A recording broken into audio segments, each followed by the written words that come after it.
அப்ப நாம 4 பிரிவா பிரிச்சிருக்கோம். இப்ப இஸ்லாத்திற்கு முற்பட்ட அரபியா, அதுக்கப்புறம் ரசூலுல்லாஹி ஸல்லல்லாஹு அலைஹி வஸல்லம் சீரத்து, அப்புறம் அல் குலஃபா உர் ராஷிதூன், அல் கிலாபத்து ராஷிதா, அதற்கடுத்து அல் கிலாபத்துல் உமவியா, உமவியாக்களுடைய காலம்.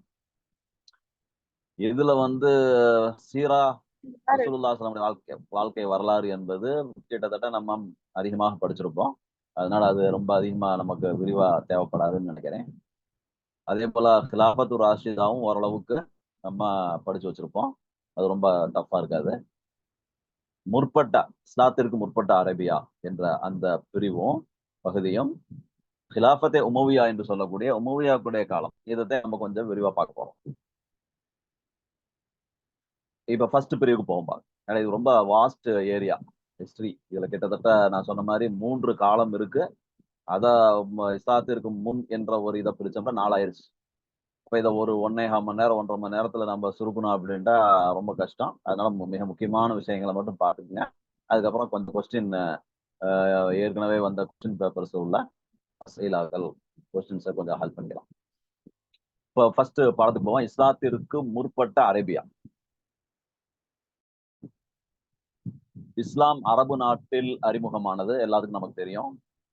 அது மேற்காசியாவில் உள்ளதுடன் அதனுடைய ஜோகிராபியா, புவியியல் அமைப்பு மேற்காசியாவில் உள்ளதுடன் வடக்கே சிறிய பாலைவனத்தையும், சிரியண்டா ஷாம், அந்த காலத்துல ஷாம் என்று சொல்லுவாங்க, இன்னைக்கு சிரியான்னு சொல்றோம்ல இது. அப்ப மேற்காசியாவில் அது இப்போதைக்கு இருக்கு. வடக்குல சிறிய பாலைவனத்தையும், தெற்கில் அரபு ஷேர் பண்ண முடியுமாங்க சார்? ஸ்கிரீன் இப்ப பண்ண முடியாதுமா. முடிச்ச விட்டு அனுப்பிச்சு விடுறேன் ஃபைல. ஓகேவா? சரிங்க. இப்ப அது லேட் ஆகும். அவங்க இதா இருக்காங்க. இப்ப நான் மெயில் அனுப்பி எல்லாம் பண்ண லேட் ஆயிரும். அதனால கொஞ்சம் கவனமா கேட்டுக்கங்க. அப்புறம் அந்த ஃபைல குரூப்ல போட்டுருவோம். ஓகே. தெற்கே அரபு கடலையும் மேற்கே செங்கடலையும் கிழக்கே பாரசீக வளைகுடாவையும் எல்லையாக கொண்டு அமைந்துள்ளது. அப்படி சொல்ற கேட்டுங்க. மேற்காசியாவில் இது இருக்கு. வடக்குல சிறிய பாலைவனம், சிரியா அப்படின்னு சொல்லல. அது சிறிய பாலைவனம், சின்னது பெருசல்ல, சிரியாவுடைய பாலைவனம். தெற்கில் அரபு கடல், மேற்கில் செங்கடல், கிழக்கில் பாரசீக வளைகுடா. இதுதான் இல்லை இருக்கு. அங்க இஸ்லாம் அறிமுகமான காலத்தை ஜாஹிலியா காலம் என்பார். ஐயாமுல் ஜாஹிலியா சொல்லலாம். இது அதன் கருத்து அறிவும் பண்பும் நிலவாத காலம் என்பதாகும். ஜாஹிலியாவுடைய காலம் அப்படின்னா அறிவும் பண்பும் நிலவாத காலம். அதன் மற்றொரு கருத்து இறை வழிகாட்டுதலுக்கு முரணான வாழ்க்கை முறை நிலவிய காலம் என்பதாகும். இறைவனுடைய வழிகாட்டுதலுக்கு முரணான வாழ்வு முறை நிலவிய காலம், இதையும் ஜாஹிலியா அப்படின்னு குறிப்பிடுறாங்க. இந்த நிலை அரபு நாட்டில் மட்டுமின்றி ஏனைய நாடுகளிலும் காணப்பட்டது. சரி, முற்கால அரபியர்கள் சமூகம் என்ற ரீதியில பார்த்தா எப்படி இருந்தாங்க? அரேபியாவில் கோத்திர அமைப்பிலான ஒரு சமூகமே காணப்பட்டது. குடும்பங்கள் பல ஒன்றிணைந்து ஷுஊப் கிளைகளாக இருந்தன. கிளைகள் ஒன்றிணைந்து கபீலா கோத்திரங்கள் ஆகின. கோத்திரங்கள் ஷைக் எனப்படும் தலைவரின் கீழ் செயல்பட்டன. இது தவிர அங்கு ஆட்சி முறை என்று காணப்படவில்லை. சியாசத்து கபல் இஸ்லாம் அப்படின்னு ஒரு கொஸ்டின் இருக்கு. இப்ப அதுக்கு சுருக்கமான பதில் என்னன்னா, அங்க ஆட்சி முறை அப்படின்ட்டு நம்ம பார்க்க முடியாது. வரலாற்று ஆசிரியர்கள் குறிப்பிடல. ஏன்னா அவங்க நாடோடிகளா வாழ்ந்தாங்க. அதுல ஒரு பெரிய வளம்லாம் ஒன்றும் அங்க இல்லை. அதனால சியாசா அப்படின்ற பாலிடிக்ஸ் அப்படிங்கிறது அங்க இல்லை. அரபு நாட்டின் பௌதீக நிலை இவ்வாறான ஒரு சமூக அமைப்புக்கு இட்டு சென்றது எனலாம். அரபு நாட்டில் அரிதான வளமும் நிறைவான தேவையும் காணப்பட்டன. மற்ற நாடுகள் அரபு நாட்டை பிடித்து அதை தன்னுடைய ஆளுமையின் கீழ் கொண்டு வர வேண்டும் என்று விரும்பவே இல்லை. காரணம் என்னன்னா, வளமே இல்லைங்க. ரொம்ப ரேரான வளம். இன்னைக்கு இருக்கிற மாதிரிலாம் அன்னைக்கு கிடையாது. அதே போல நிறைய தேவை இருந்துச்சு அவங்களுக்கு. மேய்ச்சல் தொழிலில் ஈடுபட்ட அவர்கள் புல்லுக்காகவும் நீருக்காகவும் போட்டியிட வேண்டிய நிர்பந்தம் இருந்தது. அதற்காக தம்மை வலுப்படுத்திக் கொள்ளும் நோக்கிலேயே அவர்கள் கோத்திர அமைப்பை உருவாக்கி கொண்டனர். காபாவை பரிபாலித்து வந்த குறைஷியர் உயர்ந்த கோத்திரமாக கணிக்கப்பட்டனர். இருக்கிற கபீலாக்கள்லேயே உயர்ந்த கபீலாவாக கோத்திரமாக குறைஷி இருந்தாங்க. ஏன்டா அவங்க காபாவை பாதுகாக்கக்கூடியவர்கள், காபாவுக்கு தேவையான செய்றாங்க. அவர்கள் வியாபாரத்தில் ஈடுபட்டனர். காலப்போக்கில் கோத்திர அமைப்பு பலம் பெற்று ஒரு வெறியாக மாறியது. ஒவ்வொருவரும் கோத்திரம் ஒன்றின் அங்கத்தவராக இருந்தனர். தத்தம் கோத்திர நலனுக்காக, அதாவது தங்களுடைய கோத்திர நலனுக்காக தம்மை அர்ப்பணித்தனர். இது அசபியா என்று சொல்லப்பட்டது. அசபியான இன உணர்வு. அந்த கபிலா சார்ந்தவர், இன்னைக்கு எப்படி தேசப்பற்று, நாட்டு பற்று அப்படின்னு சொல்றோம், அது மாதிரி இன வெறி அப்படிங்கிறத அசபியா அப்படிங்கிற கோத்திர உணர்வு ஏற்பட்டது எனப்பட்டது. எல்லா நிலைகளிலும் நிபந்தனையின்றி கோத்திரத்திற்கு விசுவாசமாக நடந்து கொள்வது நியதியாக அமைந்தது. அதனை மீறுவோர் ஒதுக்கப்பட்டனர். இந்த அசபியாவத்தை ரசூலுல்லாஹி ஸல்லல்லாஹு அலைஹி வஸல்லம் நான் என் காலுக்கு கீழே வச்சு அதை இல்லாமல் ஆக்குறேன், நாசமாக்குறேன் அப்படின்னாங்க. இன உணர்வுங்கிறது இஸ்லாத்துல கிடையாது. இது அன்றைக்கு இருந்துச்சு. இதே ஜாஹிலியா. அந்த சமூகத்தில் மிகச்சிறிய தவறுக்காகவும் நீண்ட கால போராட்டங்கள் இடம்பெற்றன. ஒரு கோத்திரத்தை சேர்ந்த ஒட்டகம் ஒன்று மற்றொரு கோத்திரத்துக்கு உரிய தோட்டத்தில் சென்று மேய்ந்தால் அதனை தாக்கி அதன் காலை உடைத்ததற்காக பவுஸ் எனப்பட்ட நீண்ட கால போர் இடம்பெற்றது. ஹர்பு பவுஸ். போராட்டத்தில் ஈடுபடுவதற்காக ஆண் மக்கள் தேவைப்பட்டார்கள். போரை தூண்டுவதற்காகவும் தொடர்வதற்காகவும் ஊக்குவிப்பதற்காகவும் கவிஞர்கள் தேவைப்பட்டனர். இதனால் ஆண் குழந்தைகளுக்காகவும் கவிஞர்களுக்காகவும் கோத்திரம் விழா எடுத்து கொண்டாடியது. ஆண்கள் சிறு வயது முதலே போர் பயிற்சி பெறுவது மரபாக இருந்து வந்தது. இதெல்லாம் அவருடைய சமூக ரீதியான வாழ்க்கை முறை. அது ஒரு சின்ன சின்ன அற்ப காரணங்களுக்காக சண்டை போட்டுக்கிட்டு இருந்தாங்க. பல நூற்றாண்டுகள் அதற்காகவே அவர்கள் அந்த சண்டையை எடுத்துட்டு போனாங்க. ஹர்பே பவுஸ் அப்படிங்கறது அதுக்கு ஒரு உதாரணம். இதே மாதிரி ஒரு சில போர்கள் இதெல்லாம் இருக்கு. ஜாஹிலியாவுடைய அந்த ஹிஸ்டரி நீங்க பார்த்தீங்கன்னா தெரியும். சமயம், அன்றைய மார்க்கம், சமயம், அவர் பின்பற்றிய வாழ்க்கை முறை அதெல்லாம் என்னவா இருந்துச்சு, மதம் என்னவா இருந்துச்சு. அன்றைய அரபு நாட்டில் மக்களை நெறிப்படுத்தக்கூடிய சமயம் எதுவும் காணப்படவில்லை. சில சடங்குகள், சம்பிரதாயங்களே சமயத்தின் பெயரால் இடம்பெற்று வந்தன. மக்காவில் ஒரே இறைவனை வணங்குவதற்கு இப்ராஹிம் அலைஹிஸ்ஸலாம் அவர்களால் கட்டப்பட்ட கஅபா இருந்தது. எனினும் அதன் தூய்மை கலங்கப்பட்டிருந்தது. அங்கு சிலைகள் பூஜிக்கப்பட்டன. ஆண்களும் பெண்களும் நிர்வாணமாக தவாப் செய்தனர். அவர்கள் முஷ்ரிக்குகளாகவே வாழ்ந்தனர். அவர்களின் இறை நம்பிக்கை போலியானதாக இருந்தது. அல்லாஹ்வை ரச்சகன், ரப்பு என்று நம்பினாலும் இறைவன் இலாஹ் என்று நம்பவில்லை. அனைத்தையும் உள்ளடக்கியவன், ஃபுல் பவர் அப்படிங்கிறத நம்பினாலும் அதாவது சின்ன சின்ன தெய்வங்கள் வச்சுட்டு இருந்தாங்க.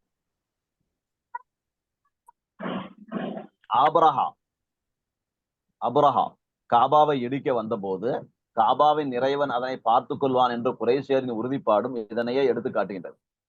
இவர்கள் இறைவனை அடைவதற்கான தரகர்களாகவே தமது குட்டி தெய்வங்களை கருதினர்.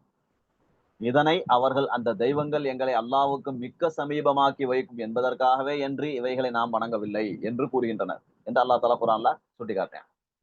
ஆண்டுதோறும் புனித மாதங்களில் காபாவுக்கு யாத்திரிகர்கள், பிரயாணிகள் வருவர். இதனால் அது விழா கோலம் பூண்டது. அக்காலத்தில் சந்தைகள் கூடின. அங்கு மல்யுத்த போட்டிகளும் கவிதை போட்டிகளும் இடம்பெற்றன. தொங்க விடப்பட்டன. கவிஞர்கள் கௌரவிக்கப்பட்டனர். இதனால் அரபு மொழி இலக்கிய வளம் பெற்றது. அவை மக்களால் பிற்காலத்தில் எழுத்து உருவில் தொகுக்கப்பட்டன. சபுல் முஅல்லகாத், 7 தொங்கவிடப்பட்ட கவிதைகள் அப்படிங்கிற ஒரு பெரிய தொகுப்பே அதுல ரொம்ப முக்கியமானது. சரி, அவங்க குடும்ப அமைப்பு எப்படி இருந்துச்சு?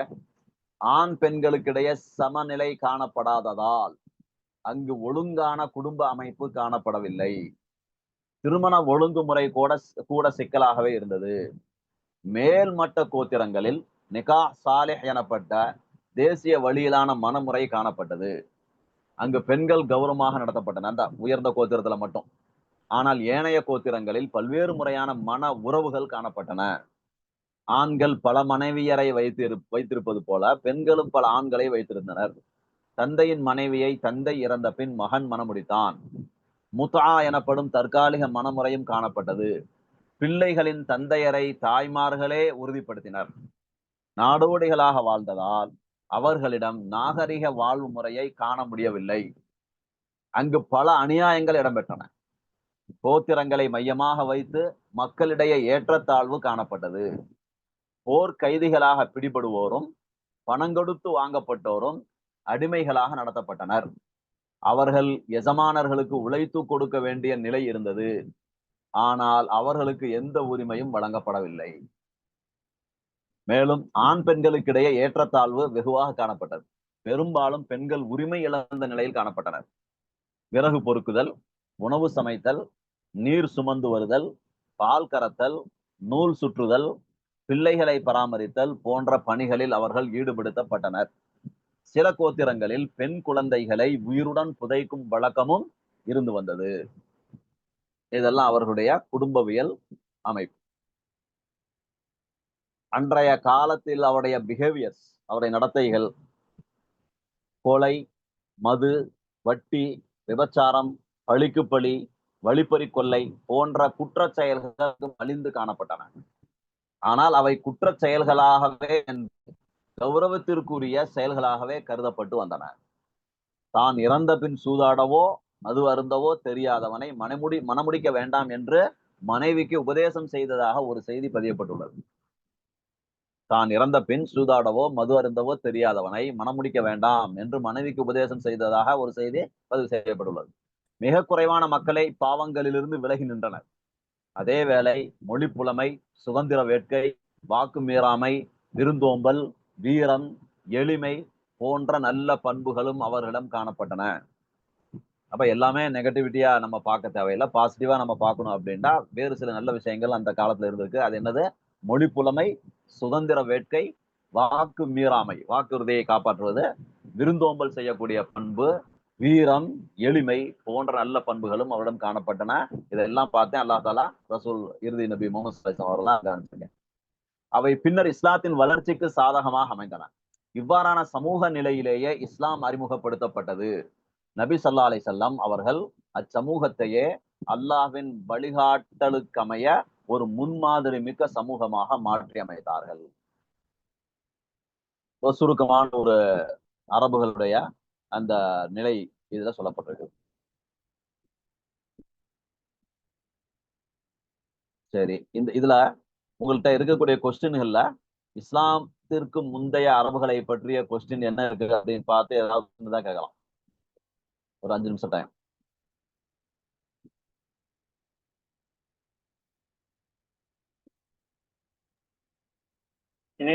புரியல, என்ன கேட்டீங்க? அதாவது இஸ்லாத்திற்கு முந்தைய வரலாற்றுல கொஸ்டின் கேட்டிருப்பாங்கல்ல, பழைய கொஸ்டின் பேப்பர்ஸ்ல. ஆமா. அதுல ஏதாவது 2-3 கொஸ்டின் பாருங்களேன், அதுக்கு சம்பந்தமா பார்ப்போம் பதில. நான் சொல்றேன், உதுகுர் கபீலத்தைனி மினல் அரபில் பாஇதா.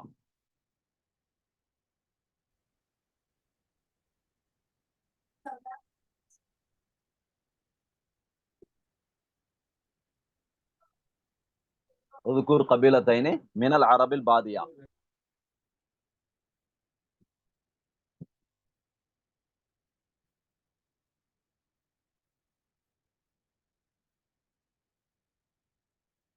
பதிமூணாவது பேஜ் பாருங்க. அந்த புக் இருக்கா உங்க கையில?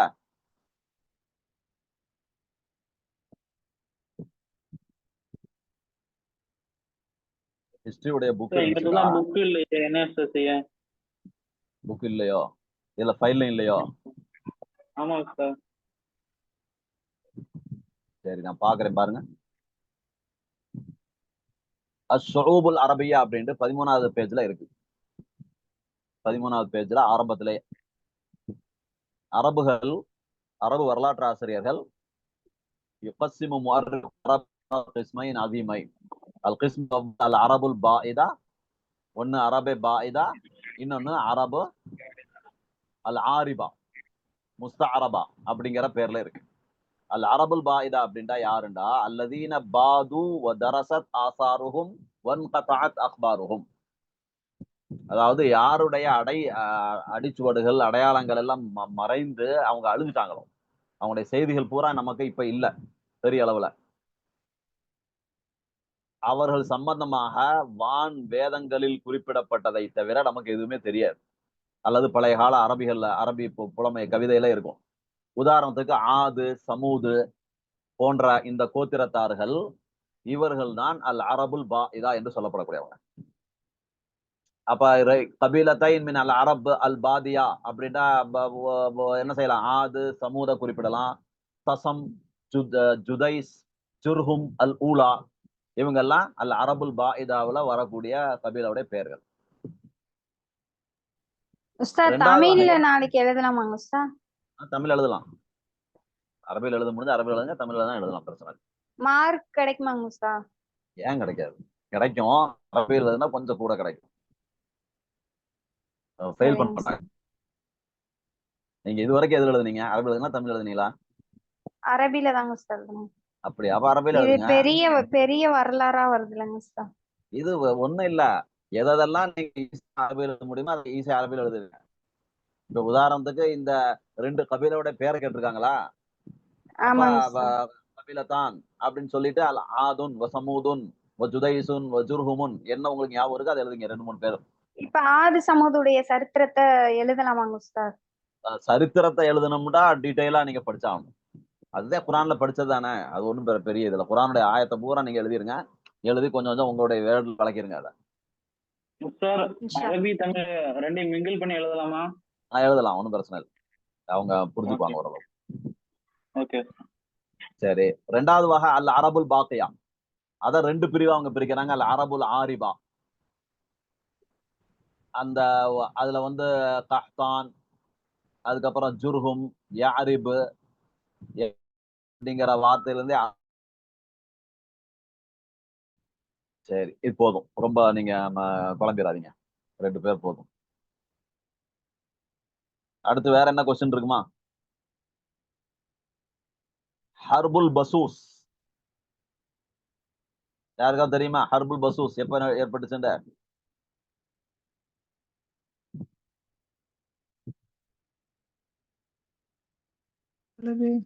உஸ்தாத் ஹர்புல் பசூஸ் 494 வருஷத்துல மீலாதியல. கபுல் மசி ம் கபுல் பியாசா. சரி, ஓகே.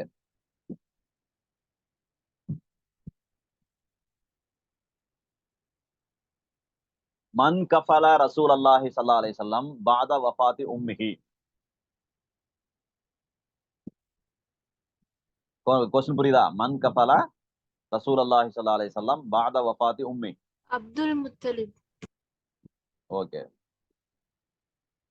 தெரியாதவங்க நோட் பண்ணிக்கங்க. சரி, அதுக்கடுத்து உக்துப் மகாலத்தன் அனில் ஹாலத்தி சியாசியத்தி லில் அரப் கபல் அல் இஸ்லாம். இப்ப நம்ம படிச்சோமே அதுல அந்த கொஞ்சம் டீடைல் இருக்கு. அல் ஹாலத்து சியாசியா லில் அரப் கபல் அல் இஸ்லாம் என்ன? ஒரு சுருக்கமா சொல்லுங்க பாப்பா, யாராவது ஒரு 2 வரி.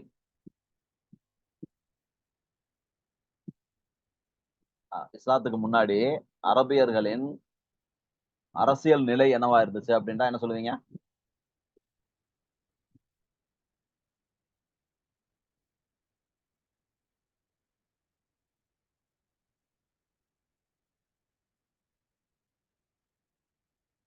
இன்னும் யாரும் பதில காணோம்.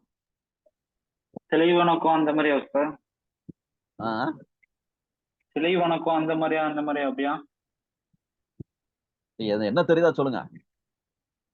அதான் அந்த சிலைகள் எல்லாம் வணங்குறது, அதை விற்கிறது அந்த மாதிரி அவங்களோட சிலை. அது கிடையாது. அரசியல் முறை, ஆட்சி முறை என்னவா இருந்துச்சு அப்படின்னு கேக்குறாங்க. இந்த கேள்வியெல்லாம் வாட்ஸ்அப் குரூப்ல அனுப்பிச்சிருவீங்களா? இந்த கொஸ்டின் உங்ககிட்ட இல்லையோ? கொஸ்டின் பேப்பர்லாம்? ஆமா சார். சரி, ஒரு நிமிஷம் இருங்க. நான் உங்களுக்கு முதல்ல இந்த அல் ஹாலத்து சியாசியா எங்க இருக்குன்னு கண்டுபிடிச்சு சொல்லிடுறேன். நீங்க பார்த்து அதுக்கப்புறம் நீங்க ரெஃபர் பண்ணிக்கலாம். Okay sir. 46வது பேஜ்ல இருக்கு. ஒரு டாபிக்கே இருக்கு, அல் ஹாலத்து சியாசியா அப்படிங்கிற டாபிக்ல 46வது பேஜ்ல இருக்கு. அது சும்மா ஒரு பேராகிராஃப் மட்டும் நான் சொல்லிடுறேன். சியாசியாண்டா மீனிங் என்னங்க? சியாசியாண்டா அரசியல், அரசியல். சாச யசூசு அப்படின்ட்டு அரசியல் பண்றது, பாலிடிக்ஸ். சார் இந்த வீடியோல நீங்க அந்த கொஸ்டின் பேப்பர் காமிச்சா நான் ஸ்கிரீன் ரெக்கார்ட் போட்டு கொடுங்க சார். இப்ப வீடியோல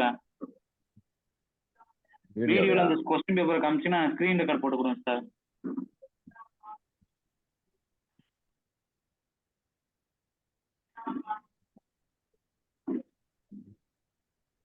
உஸ்தாத் அதுல ஐயாமுல் அரபு மட்டும் கொஞ்சம் சுருக்கமா எழுதலாமா உஸ்தாத்? இந்த சியாசியால சுருக்கமா எழுதலாமே. ஐயாமுல் அரபா அத மட்டும் படிச்சுட்டு அதை ஹாலத்து சியாசியா பாருங்க. ஒரு 2 வரி நான் சொல்லிடுறேன். அன்வாவுல் ஹுக்கும் ஃபி பிலாதில் அரப், அரபு நாடில் ஆட்சி முறை அல்லது ஆட்சியின் வகைகள். அரபுகளுக்கு பிரபல்யமா நம்ம இப்ப பாத்துக்கிட்டு இருக்கிற மாதிரி ஆட்சி முறை எதுவுமே கிடையாது, இருந்ததில்லை அன்றைய நேரத்துல. அதே போல அவங்களுக்கு கபா, தீர்ப்பு வழங்கக்கூடிய முறை, ஜட்ஜ்மெண்ட், இதெல்லாம் அவங்களுக்கு கிடையாது.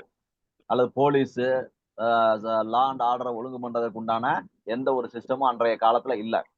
அதே போல அவர்களுக்கு என்று ஒரு படை பலம், ராணுவம், மிலிட்ரி அதெல்லாம் கிடையாது. அதே போல டேக்ஸ் வசூலிக்கிறது, அது அவங்க இவ்வளவு கொடுக்கணும், இவ்வளவு வரி செலுத்தணும் அப்படிங்கிற எந்த நிர்பந்தமும் அவங்களுக்கு இருந்ததில்லை. ஏன் அப்படின்னா ஹுக்குமத்தே இல்லை, ஆட்சியே இல்லை. அப்ப தன்னுடைய அரசியல் பிரயோகத்திற்காக ஆட்சி செலுத்தக்கூடிய அமைப்பே அங்க இல்லை. அதனாலதான் அங்க நிறைய கிளாஸ் ஆச்சு, மோதல் ஏற்பட்டுச்சு, இனவெறி பெருக்கெடுத்து ஓடியது, கபீலா கோத்திரங்கள் பிரதானமா கருதப்பட்டன, இதெல்லாம். அப்ப ஒரு அநீதி ஒரு மனிதனுக்கு இழைக்கப்பட்டால் அவன் குடும்பம் எல்லாம் சேர்ந்து என்ன செய்வாங்க, தனக்காக பழி வாங்குவாங்க. ஆட்சி முறை, லா அண்ட் ஆர்டர் எல்லாம் இல்ல. அதனால இதுதான் அவங்களுடைய நாடோடிகளாக அவங்க வாழ்ந்தாங்க. அவர்களிடம் வளமும் குறைவாக இருந்தது, அரிதான தேவை அதிகமா அவங்களுக்கு இருந்துச்சு. எனவே அவர்களை ஆட்சி செலுத்தினா நமக்குத்தான் வம்பு அப்படின்ட்டு எந்த ஆட்சியாளர்களும், பக்கத்து நாடுகளில் இருந்த எந்த ஆட்சியாளர்களும் அந்த நாட்டை பிடிச்சு கைப்பற்றி நம்ம அதை கொள்ளையடிக்கணும்னு விரும்பவே இல்லை. ஏன்னா ஒண்ணுமே கொள்ளையடிக்க இல்லைங்க, பாலைவனம் தான் இருந்துச்சு. அதனால அதை இது பண்ணல. அங்க இருந்த மக்களும் அங்கங்க குளம் குட்டைகள் இருக்கிற இடத்துல இருந்துக்குவாங்க. அவர்களிடம் இருந்த அந்த சுதந்திரத்தன்மை, அந்த சுதந்திரமான ஒரு வேட்கை, வீரம், இதெல்லாம் அவங்களுக்கு இதா இருந்ததுனால அவங்கள யாரும் இது பண்ணலாம். இதுதான் அவருடைய ஆட்சி முறை. ஐயாமுல் அரப் அப்படிங்கிறது சண்டை சச்சரவு, அரபு காலத்துல ஏற்பட்ட போர் முறைகளை பற்றி அவங்க பேசுறாரு. அல் பசூஸ் நடந்திருக்கு, ஹர்புல் பசூஸ். இஸ்லாத்திற்கு முன்னாடி பக்ர், தக்லிப் போன்ற 2 கபீலாக்களுக்கு மத்தியில இந்த பசூஸ்ங்கிற போர் நடந்திருக்கு. கிட்டத்தட்ட 40 வருடங்களாக இந்த போர் நடந்ததாக சொல்றார். ஒரே ஒரு ஒட்டகத்துக்காக வேண்டி நடந்த போர். அதுக்கப்புறம் தாஹிஸ் வல் குபரா, இதெல்லாம் சரி போதும். உங்களுக்கு ஷுஊபுல் அரபியத்தி கப்ல இஸ்லாம் அப்படிங்கிற ஒரு கொஸ்டின் இருக்கு. அந்த ஷுஊபுல் அரபியத்தி அப்படிங்கிறதும் அதுக்கு முன்னாடியோ பின்னாடியோ இருக்கும், அதே அந்த பாடத்தினுடைய இதுலயே. அதுல ஞாபகம் மட்டும் நீங்க பாத்துக்குங்க, அதுக்கப்புறம் டீட்டெயிலா அப்புறம் பாத்துக்கோங்க.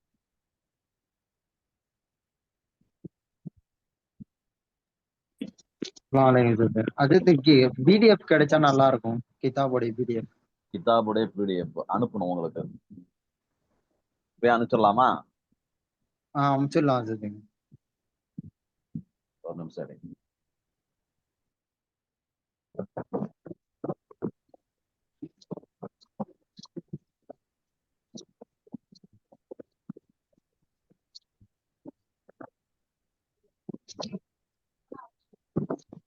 என்னங்களா?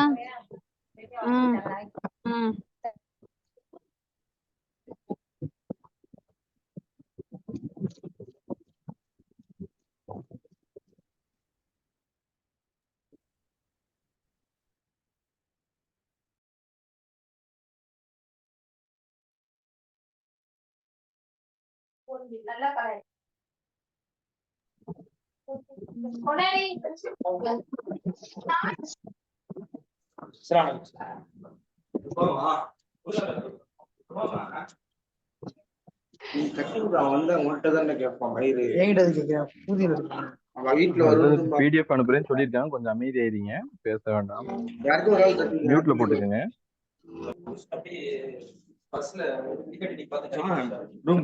மியூட்ல போடுங்க கொஞ்சம்.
நான் பேசுறது கேக்குதா?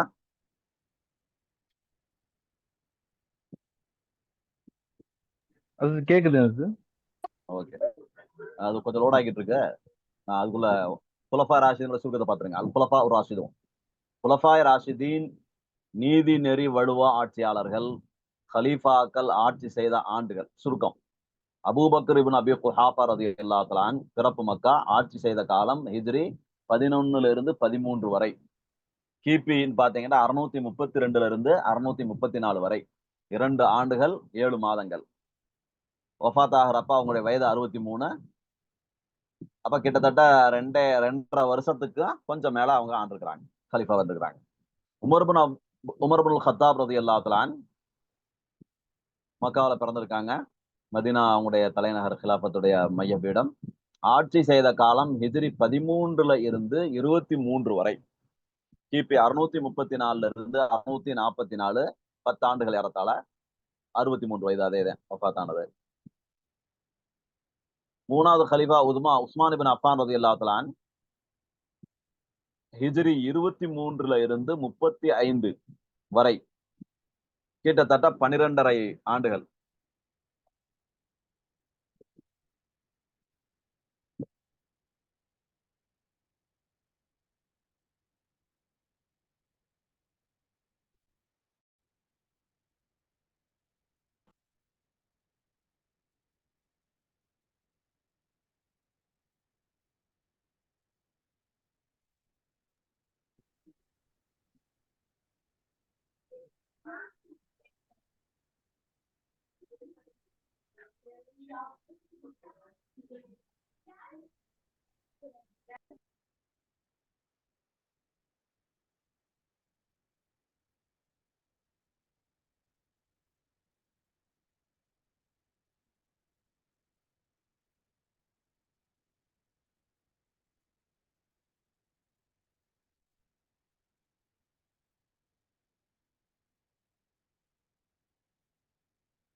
சார் ஒண்ணுமே கேட்கல சார்.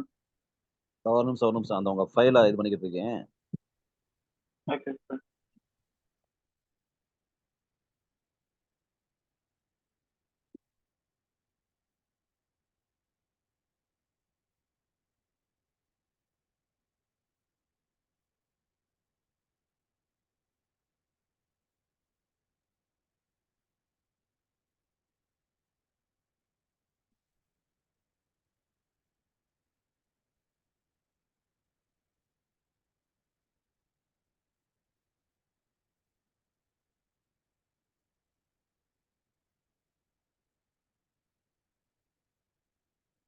சரி, யாருக்கு அனுப்பணும்?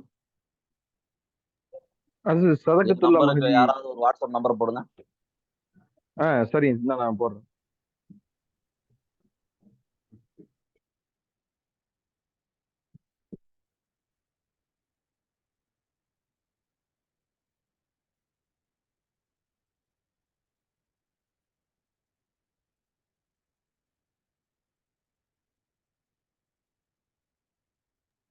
போட்டோ வச்சா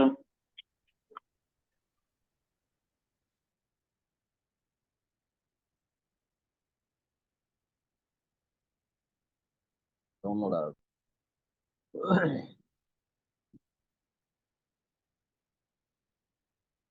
சரி, ராகுல் நான் சொல்றேன். அடுத்து பாருங்க, உமவியாக்களுடைய ஆட்சி. இது கொஞ்சம் டீட்டெயிலா போகும், கொஞ்சம் கவனமா கேளுங்க. உமவியாக்கள் ஹிஜ்ரி அலி 41 இருந்து சொல்லலையா அலி ஆட்சி அலி ரலியல்லாஹு தஆலா, அலி இப்னு அபூ தாலிப் ரலியல்லாஹு தஆலா அவங்க ஆட்சி செய்த காலம் ஹிஜ்ரி 35 இருந்து 40 வரைக்கும். 656 கிபி, 656 இருந்து 666 வரைக்கும், 666 வரைக்கும் 4½ ஆண்டுகள்.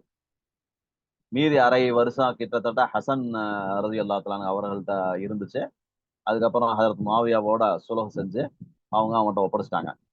அப்ப கிட்டத்தட்ட 30 ஆண்டுகள் இந்த ஹிலாஃபத் அப்படிங்கிற அந்த ஹதீஸ் அடிப்படையில வருது.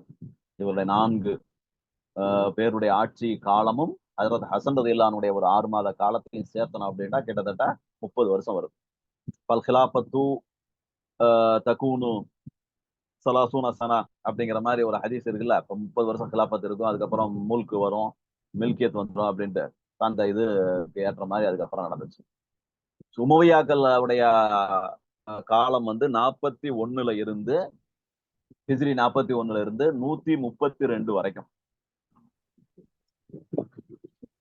ஆரம்பத்தில் காபாவை பரிபாலித்து வந்த நபி இஸ்மாயில் அலைஹிஸ்ஸலாம் அவர்களின் பரம்பரையில் தோன்றிய குசை இப்னு கிலாப் என்பவர் மக்காவில் முதலில் நகர அரசொன்றை உருவாக்கியிருந்தார். அவரது மரணத்தை தொடர்ந்து அவரது வாரிசுகளான அப்துத்தார், அப்துல் ஷம்ஸ் முதலானோர் இப்பொறுப்பை வகித்து வந்தனர். குசையின் வாரிசுகளில் ஒருவரான அப்துல் ஷம்ஸுக்கு ஹாஷிம், நௌஃபல், அப்துல் முத்தலிப் என 3 சகோதரர்கள் இருந்தனர். இவர்கள் அப்துல் ஷம்ஸின் மகனே உமையா என்பவர். ஒரு சமயம் அப்துல் ஷம்சியரின் குடும்பத்தினருக்கும் அவரது சகோதரர் குடும்பத்தினரான ஹாசிமிகளுக்கும் இடையில் காபாவின் பரிபாலனத்தை பகிர்ந்து கொள்ளும் விடயத்தில் தோன்றிய முரண்பாடுகள் சர்ச்சையில் முடிந்தன.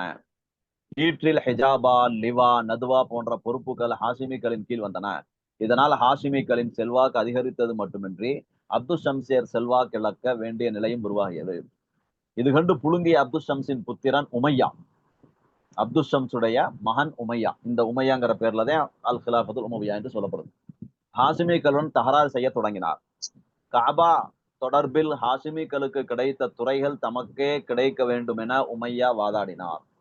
இப்போராட்டத்தில் மக்கள் மன்றத்தின் தீர்ப்பு ஹாசிமிகளுக்கே சாதகமாக அமைந்தது. அது முதல் உமையா தம் குடும்பத்தாருடன் சிரியா சென்று வாழலானார். இதுவே 2 நூற்றாண்டுகளாக இஸ்லாமிய சகோதரத்தையே கேள்விக்குறியாக்கிய பகைமை உணர்வு ஹாசிமிகளுக்கும் உமையாக்களுக்கும் இடையே காய்ந்து போகாத ரணமாக மாறுவதற்கு காரணமாக அமைந்தது. உமையாவுக்கு 2 ஆண் மக்கள் இருந்தனர்.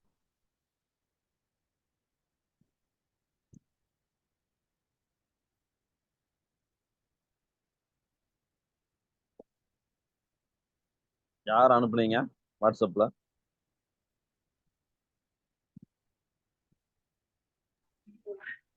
ஃபர்ஸ்ட் நம்பர் அனுப்பிச்சிருங்க சார். அதுல என் நம்பர் இருக்கா? அது அந்த சதகத்துல்லா மஹதி அவங்க அனுப்பிச்சிட்டீங்கன்னா குரூப்ல அவங்க அனுப்பிச்சிடவா? ஓகே ஓகே, அவங்களுக்கு அனுப்பிச்சிடலாம். ஏன்னா குரூப்ல போட்டா எல்லாம் பாத்துக்குவாங்க. ஓகே சார், நான் அனுப்பிச்சிட்டேன், அந்த புக் அனுப்பிச்சிட்டேன். மற்றபடி இந்த ஃபைல் நான் அதுக்கப்புறம் அனுப்புறேன். இதை டிஸ்டர்ப் சரிங்க ஆகுது. நான் உங்களுக்கு சரிங்க. இப்போதைக்கு கிதாப் போயிருச்சு. உமையாவுக்கு 2 ஆண் மக்கள் இருந்தனர். அவ்விருவருள் ஒருவரான ஹர்பின் வழியில் அபு சுஃபியான் தோன்றினார்.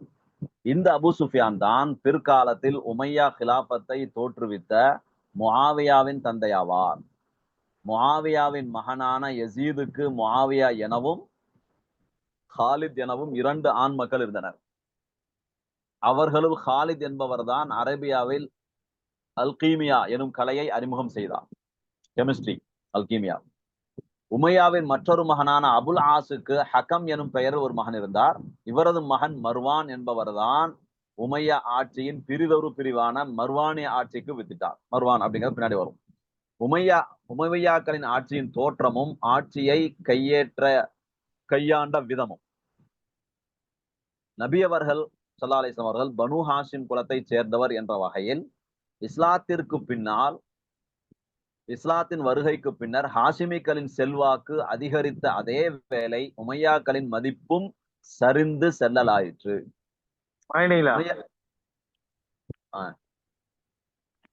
உமையாக்களில் ஒருவரான நபித்தோழர் உஸ்மான் ரலியல்லாஹு அன்ஹு அவர்கள் கலீஃபாவாக வந்தபோது உமவியாக்கள் தாம் இழந்த செல்வாக்கை மீண்டும் தக்க வைத்துக் கொள்ள வேண்டும் என்ற உணர்வை பெற்றனர்.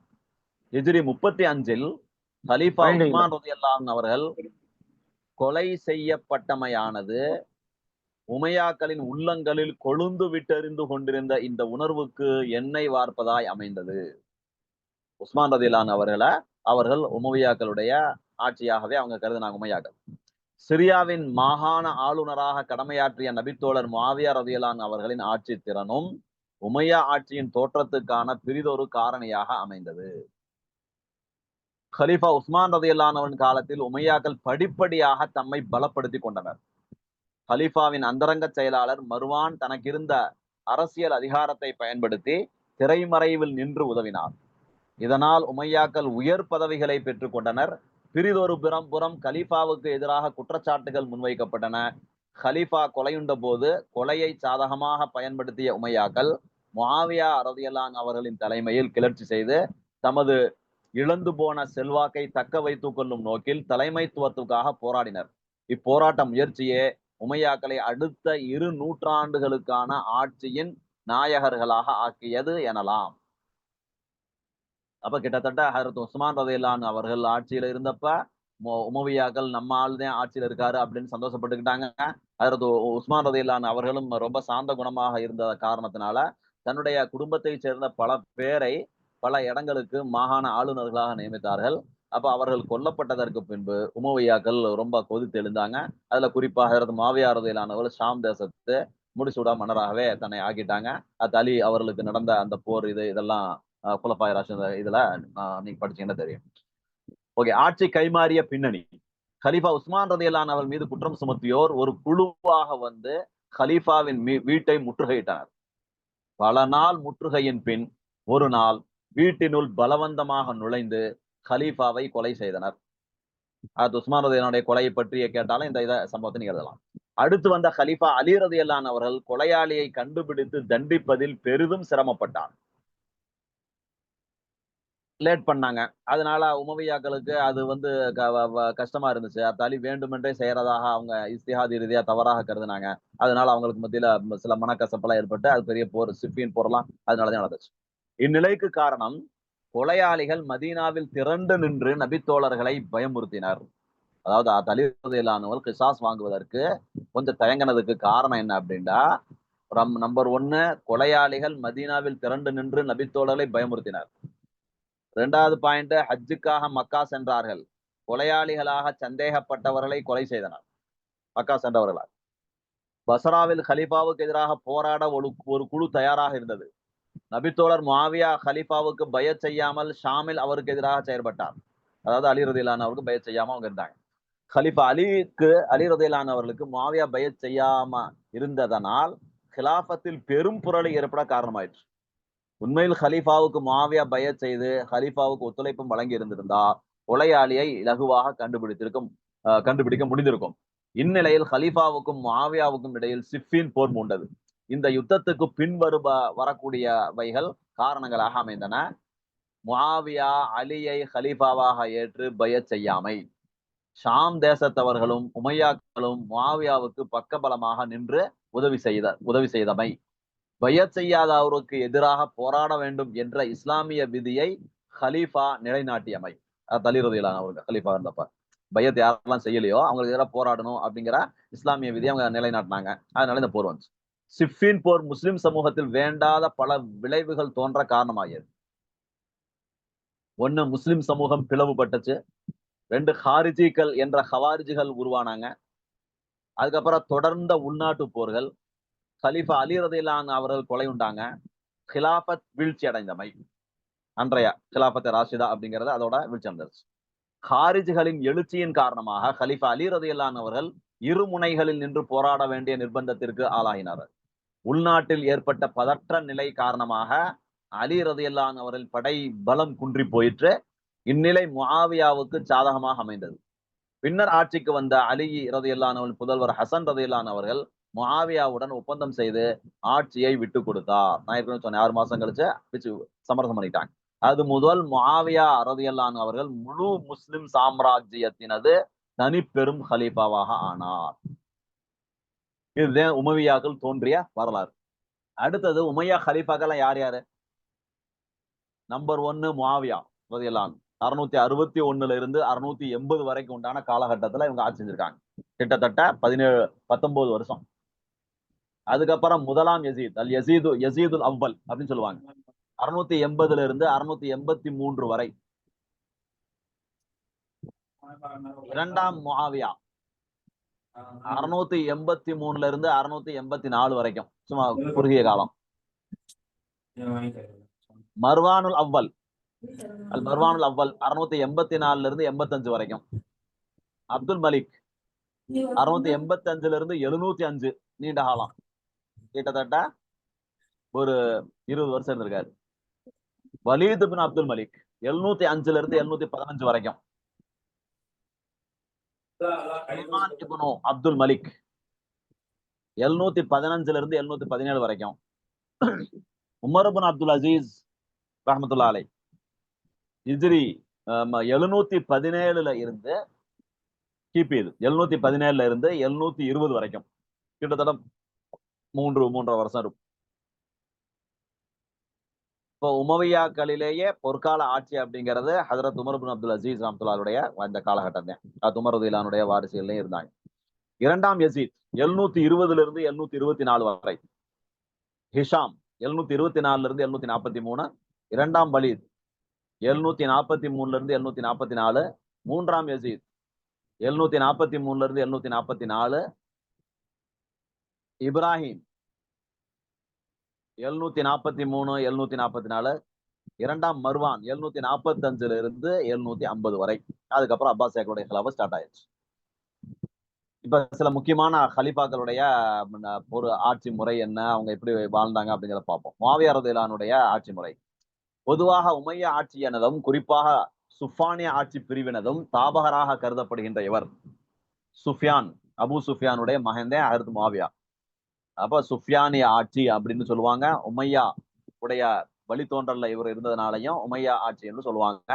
அப்ப இவர் உமையா ஆட்சி கட்டிலை அலங்கரித்த 14 ஆட்சியாளர்களுள் முதன்மையானவர் ஆவார். கிட்டத்தட்ட உமையாக்கள்ல 14 ஆட்சியாளர்கள் இருக்கிறாங்க. இஸ்லாத்தின் ஆரம்ப கால எதிரியும் அப்போதைய குறைஷியரின் தலைவராகவும் விளங்கிய அபு சுஃபியான் என்பவரின் மகனே முஆவியா ரலியல்லாஹு அன்ஹு ஆவார்கள். ஹிஜ்ரத்துக்கு 15 வருடங்களுக்கு முன் மக்காவில் பிறந்த இவர் ஹிஜ்ரி 8 இஸ்லாத்தை ஏற்றுக்கொண்டார். இவருடனே இவரது தந்தையும் குடும்பத்தினரும் இஸ்லாத்தை ஏற்றுக்கொண்டனர். இஸ்லாத்தை ஏற்றுக்கொண்ட முஆவியா ரலியல்லாஹு அன்ஹு அவர்கள் ஆரம்பத்தில் நபி அவர்களின் எழுத்தாளர்களில் செக்ரட்டரி மாதிரி ஒரு போஸ்ட்ல இருந்தாங்க. காத்திபே வஹியை எழுதக்கூடியவளாகவும் இருந்தாங்க அது முஆவியா ரலியல்லாஹு அன்ஹு. அதனாலதான் முஆவியா அலி ரலியல்லாஹு அன்ஹுடைய சண்டையை வச்சுக்கிட்டு நம்ம அவர்களை குறை சொல்றது, அவங்க துனியாவுல ஈடுபட்டாங்க, ஆட்சிக்காக அப்படி பண்ணாங்க இப்படி பண்ணாங்கன்னு ஒரு அஹ்லே சுன்னத் வல் ஜமாத்துல இருக்கக்கூடியவர் அதுக்கு முஆவியா ரலியல்லாஹு அன்ஹு அவர்களை வசைப்பாட முடியாது. அதெல்லாம் அவங்களுடைய இஜ்திஹாதி தவறுகள். அதுக்கு போய் அல்லாஹ்ட்ட அவங்க பதில் சொல்லிக்குவாங்க. நம்ம அவங்களை பற்றி விமர்சனம் பண்ண வேண்டிய அவசியம் இல்லை, நமக்கு தகுதி கிடையாது. இவரின் சகோதரர்கள் ஒருவரான உம்மு ஹபீபா என்பவரை ரலியல்லாஹு அன்ஹா அவர்களை நபி அவர்கள் மணந்து கொண்டதன் மூலம் நபி அவர்களுக்கு மைத்துனராக ஆகும் பாக்கியமும் அவருக்கு கிடைத்தது. யாருக்கு? ஹஜ்ரத் முஆவியா ரலியல்லாஹு அன்ஹு.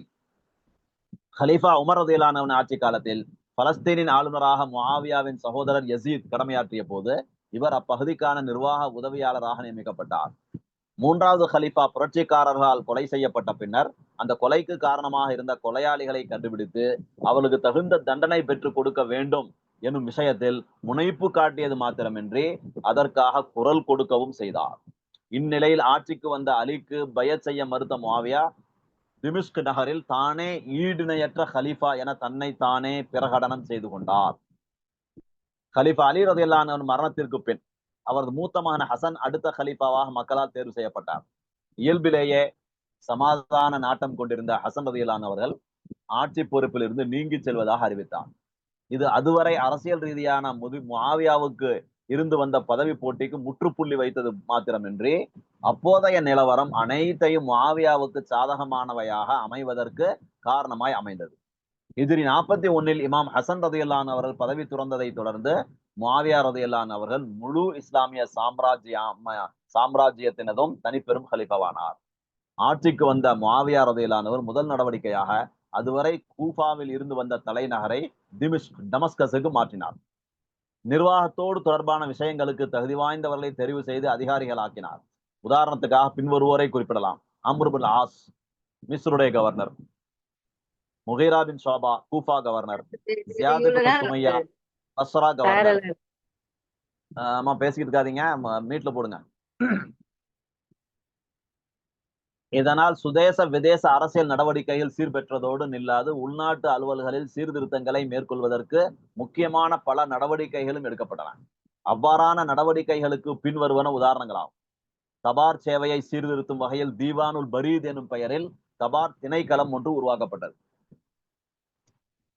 திவானுல் ஹாத்தம் என்ற பெயரில் பதிவேட்டு திணைக்களம் ஒன்றை உருவாக்கி அதன் மூலமாக அரச ஆவணங்களையும் கட்டளைகளையும் முத்திரையிட்டு பாதுகாக்கும் நடைமுறையை அறிமுகப்படுத்தினார். அது முஆவியா ரலியல்லாஹு அன்ஹுடைய அச்சீவ்மெண்ட்ஸ். பலமிக்க இராணுவ பிரிவொன்றை உருவாக்கிய ஹலீஃபா முஆவியா ரலியல்லாஹு அன்ஹு அதற்கு பல்வேறு கோத்திரங்கள் பிரிவுகளில் இருந்தும் வீரர்களை திரட்டி மாதாந்த சம்பளம் ஒன்றை வழங்கவும் ஏற்பாடு செய்தார்கள். நாட்டின் விவசாய வர்த்தக முயற்சிகள் பெருக வழி செய்தார். கூஃபாவில் இருந்த தலைநகரை டமஸ்கஸுக்கு மாற்றப்பட்டதால் அங்கு பரவலாக வாழ்ந்து வந்த கிறிஸ்தவர்களோடு ஹலீஃபாவுக்கு நெருக்கமான உறவு ஏற்பட்டது. இவர் கிறிஸ்தவ பெண் ஒருவரையும் மணந்திருந்தார் என்றும் அவரது அரசவை வைத்தியராகவும் புலவராகவும் கிறிஸ்தவர்களே பணியாற்றினர் என வரலாற்று ஆசிரியர்கள் குறிப்பிடுகின்றனர். ஹலீஃபா முஆவியா ரலியல்லாஹு அன்ஹுடைய காலத்தில் நடந்த இராஜ்ஜிய விஸ்தரிப்பு. இதனை 3 தலைப்புகளில் நோக்கலாம். வட ஆப்பிரிக்க வெற்றி, கிழக்கு நாடுகளின் வெற்றி, குஸ்தும் துனியாவுடைய முற்றுகை. ஹலீஃபா யசீத் அடுத்த ஹலீஃபா.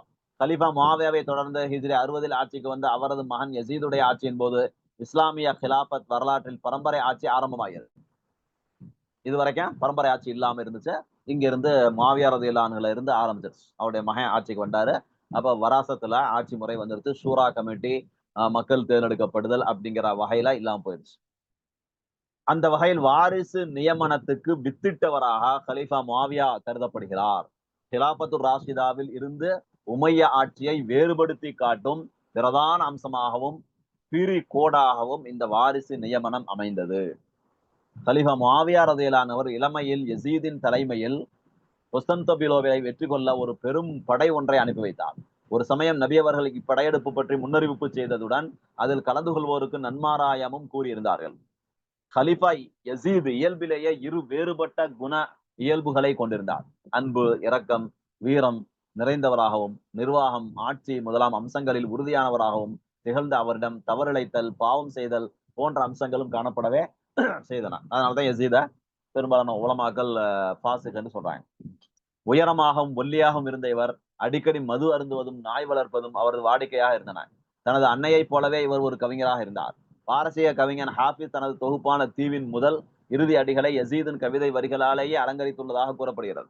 இவரிடம் காணப்பட்ட சில தீய நடத்தைகள் காரணமாக இவரது ஆட்சி பற்றி திருப்தி கொள்ளாதவர்களும் உமையா கிலாபத்தை ஏற்றுக்கொள்ளாதவர்களும் ஹலீஃபா யசீத் பற்றி பல குற்றச்சாட்டுகளை புனைந்து கூறி வருகின்றனர்.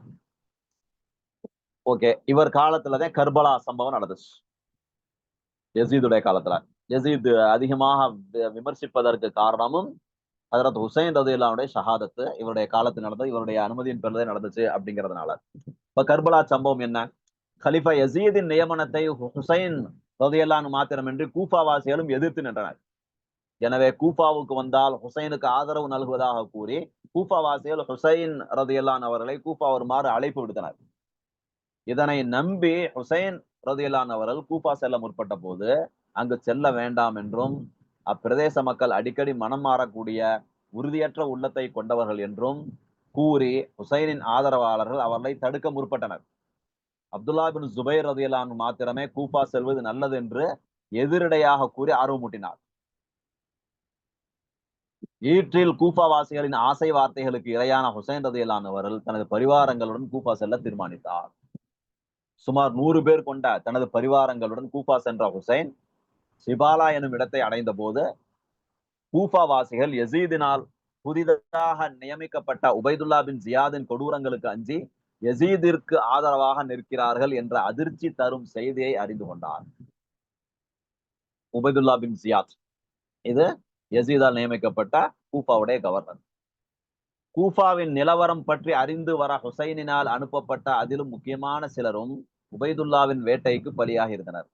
இந்நிலையிலும் ஹுசைன் கூஃபா சென்றார். இடையில் கர்பலா எனும் இடத்தை அடைந்த போது உம்மையா படைக்கு தலைமை தாங்கி வந்த அம்ர் இப்னு சஅத் தன்னிடம் சரணடையுமாறு இமாம் ஹுசைனை பணித்தார். இமாம் ஹுசைனுக்கும் அம்ருக்கும் இடையில் இடம்பெற்ற பேச்சுவார்த்தைகளின் முடிவில் ஹுசைன் ரலியல்லாஹு அன்ஹு அவர்கள் பின்வரும் வகையிலான 3 நிபந்தனைகளை முன்வைத்தார். தன்னையும் தனது பரிவாரங்களையும்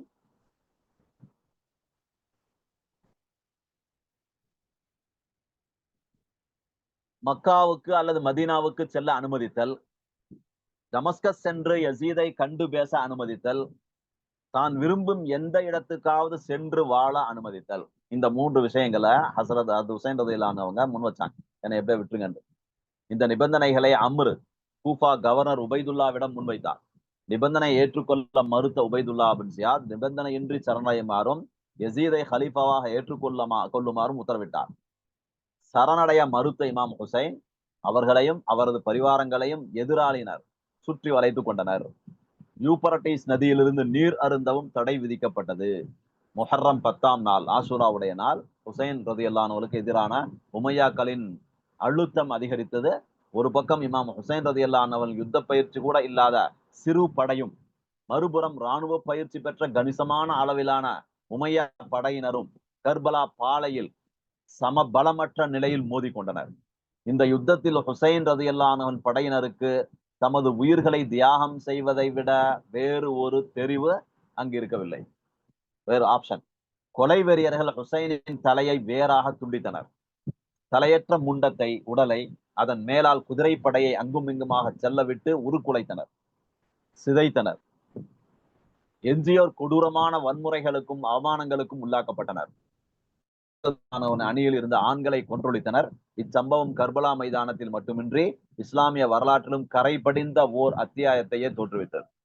கண்களை குளமாக்கும் இக்கொடூர நிகழ்வில் காய்ச்சல் காரணமாக ஹுசைனின் இளவல் அலி அவருடைய மகன் மாத்திரமே உயிர் தப்பினார். இவர் பிற்காலத்தில் ஜைனுல் ஆபிதீன் என்னும் பெயரில் மக்கள் மத்தியில் ஃபேமஸாக இருந்தார். உள்ளத்தை உறுத்தும் இத்துயர கர்பலா நிகழ்வு முஸ்லிம் உலகின் அஸ்திவாரத்தையே பலமாக ஆட்டம் காண செய்தது. மட்டுமின்றி கடந்த 14 நூற்றாண்டுகளாக இப்பயங்கர சம்பவத்தின் நினைவுகள் இஸ்லாமிய வரலாற்றினை கரைபடிய செய்யும் வகையில் நிழலாய் தொடர்ந்தும் வந்து கொண்டிருக்கின்றன. இதனையே பேராசிரியர் ஹிட்டி, வரலாற்று ஆசிரியர், கர்பலாவில் ஹுசைன் சிந்திய ரத்தம் தான் ஷியாக்களின் தோற்றத்துக்கான வித்தாக அமைந்தது என குறிப்பிடுகிறார். கர்பலாவில் உமையாக்கள் இழைத்த கொடூரங்கள் தான் பின்னாளில் உமையாக்களின் வீழ்ச்சிக்கும் காரணமாய் அமைந்தது. உமையாக்களின் வீழ்ச்சிக்கு முக்கியமான காரணமா கர்பலாவுடைய சம்பவம் இருக்கு. கர்பலா சம்பவம் பற்றிய ஜிப்பானின் கூற்றும் குறிப்பிடத்தக்கது. கர்பலாவின் கொடூரம் பல யுகங்கள் கடந்த நிலையிலும் பல தேசங்களிலும் கவலையோடு நினைவுபடுத்தப்படும் ஒரு அம்சமாக திகழும். ஹிஜ்ரி 61 இடம்பெற்ற இந்த கர்பலா யுத்தம் நடந்த நேரம் ஹிஜ்ரி 61. இந்த யுத்தத்தின் போது துண்டிக்கப்பட்ட இமாம் ஹுசைன் ரலியல்லாஹு அன்ஹு தலை கூஃபாவுக்கு அனுப்பி வைக்கப்பட்டது. எஞ்சியோர் டமஸ்கஸுக்கு அனுப்பி வைக்கப்பட்டனர். ஹுசைனின் தலையுடன் இது கண்டு அதிர்ந்த யசீத் கண்ணீர் சிந்தியவராக, நான் இவ்வாறு செய்யுமாறு உத்தரவிடவில்லையே, இதற்கு துணை செய்த உபைதுல்லாவுக்கு அல்லாவின் சாபம் உண்டாகட்டும் என கூறினார். அதாவது யசீதுக்கே இது பிடிக்கல.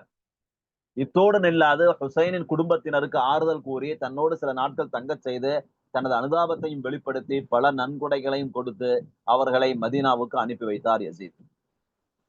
இஸ்லாமிய கர்பலாவின் விளைவுகள் அப்படின்னு பார்த்தோம்னா, இஸ்லாமிய வரலாற்றை ஒரு குலுக்கிய இந்த கர்பலா சம்பவம் முஸ்லிம் சமூகத்தில் பல அரசியல் சமய பிரிவுகள் தோற்றம் பெறவும் இஸ்லாத்துக்கு எதிராக பல சூழ்ச்சிகள் முடுக்கிவிடப்படுவதற்கும் காரணமாக அமைந்தது. கர்பலாவை தொடர்ந்து மக்காவிலும் மதினாவிலும் ஏற்பட்ட பதற்ற நிலையால் மக்கள் ஹலீஃபா யசீதுக்கு எதிராக கிளர்ச்சி செய்தனர். கிளர்ச்சியை கட்டுப்படுத்த யசீதின் படை மக்கா மதீனா நகரை முற்றுகையிட்டது. சுமார் 3 மாதங்கள் நீடித்த இந்த முற்றுகையால் இந்நகர் மக்களின் இயல்பு நிலை வெகுவாக பாதிக்கப்பட்டது. மக்காவில் மக்கள் பல்வேறு அசௌகரியங்களுக்கு உள்ளாக்கப்பட்டனர். இவ்வேளையில் 2 முக்கிய அம்சங்கள் இடம்பெற்றன. ஹிஜாஸ் மக்களின் ஆதரவோடு அப்துல்லா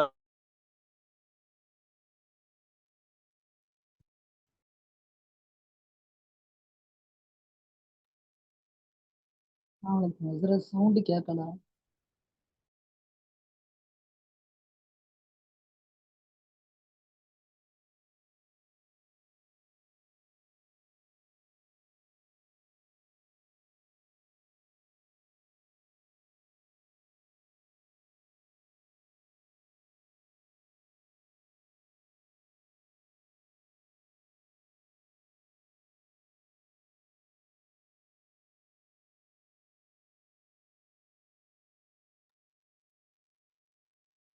சார் சவுண்ட் கேட்கல.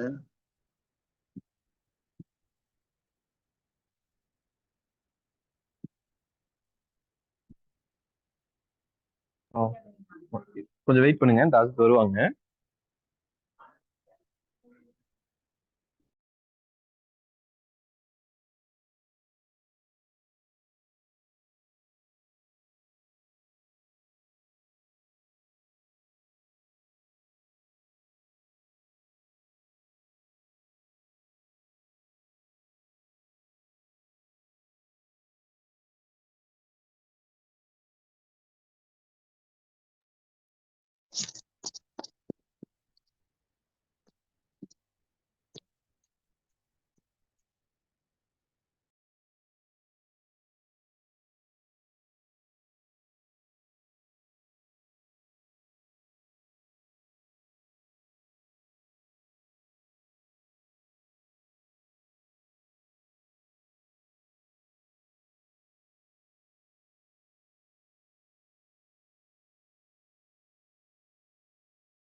அஸ்ஸலாமு அலைக்கும் வரஹ்மத்துல்லாஹி வபரகாத்துஹு. அடுத்து அசத்துடைய நம்பர் கொஞ்சம் சுவிட்ச் ஆஃப்னு வருது. சுவிட்ச் ஆஃப் ஆயிருச்சு போல தெரியுது. அதனால இன்ஷா அல்லாஹ் இப்ப இதோட கிளாஸ் முடிப்போம். உங்களுக்கு குறிப்பு அனுப்பிச்சிருக்குது. அதே மாதிரி இன்ஷா அல்லாஹ் அஜத் லைன்ல வந்தாங்கன்னா இன்ஷா அல்லாஹ் குரூப்ல மெசேஜ் போடுவோம். கிளாஸ் ஸ்டார்ட் ஆயிருச்சுன்னு சொல்லி. அதுக்கப்புறம் இன்ஷா அல்லாஹ் கிளாஸுக்கு வந்துக்கலாம். சரிங்களா?